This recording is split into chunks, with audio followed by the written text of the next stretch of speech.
Hi and welcome to NoBB, where we build apps without using any black box components and study all the parts that make them work. Today we're going to continue our Dragon Ball PFX series and we're going to focus on the Kamehameha visual effect. Let's begin as usual with the interface. We'll use a 300 by 300 canvas to draw all this stuff. I'm making the background a different color because the Kamehameha is mostly white, so we need to see it somehow.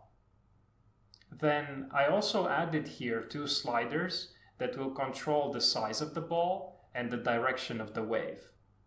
I allowed the size to go between 10 and 100 with the default value of 30, and the direction can be any angle between 0 and 360 degrees. These two functions will be called when we drag. Now, we want to draw a glowing ball, so the first thing we learn is drawing a circle. We draw the circle in the center of the canvas with the 30 pixel radius. And here we change its size with the first slider. This interval redraws many times per second, so the change will happen as we drag. Oh yeah, and we need to clear the canvas before every step, otherwise the previous drawings remain on the screen.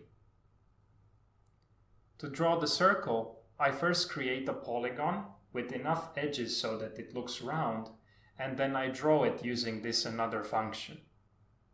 Now, you may ask, why am I complicating myself? Because there is the arc method that draws it with one line of code. But bear with me for a moment. I have a reason and I will explain soon enough. So now let's make the circle glow with a bluish tint. To make it glow, I draw a gradient from this blue color to a transparent white.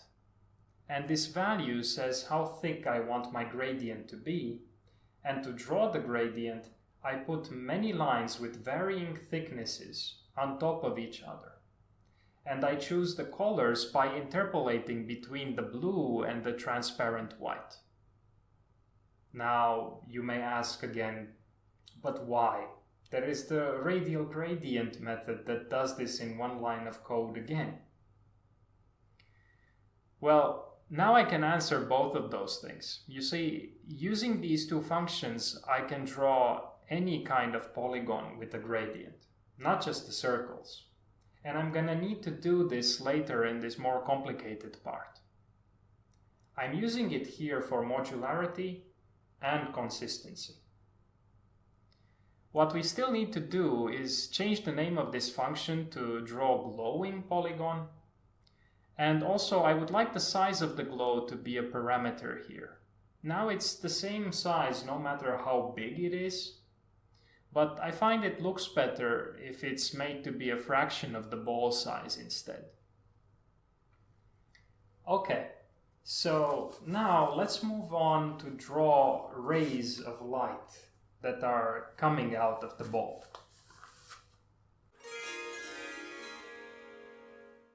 To draw the rays, we use this function which is very similar to the one we did previously. But we don't use the size parameter here just yet.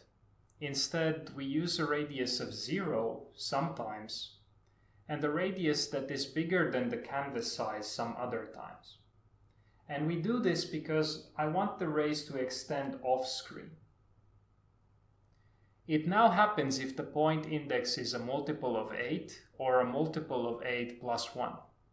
A smaller value here will have more rays, but I'm happy with how it looks like with 8, so I'm gonna keep it here. And I find this function so specific that I don't want to make it a parameter.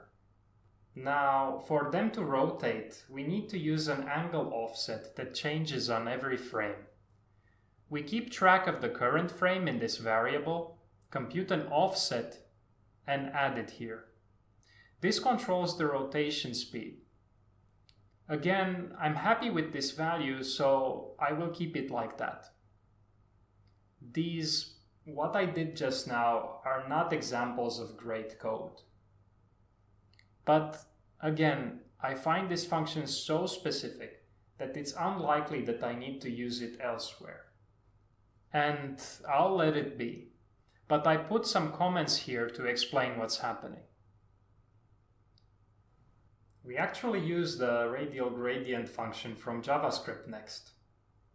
I want the rays to be white, but it should become transparent when further from the center. I make the first gradient stop radius have the value of the size of the ball, so that the rays come out opaque in the beginning. This also makes them look brighter when the ball is larger, which is good, I think. We next move on to draw electricity. To make this effect, we first need to create 100 points over the gradient. But we don't draw these points. We will do something else with them. We make a k-nearest neighbor graph where each node is linked to its nearest two neighbors and display those links instead.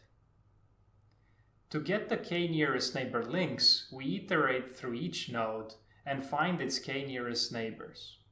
And to do that, it's just an application of sorting.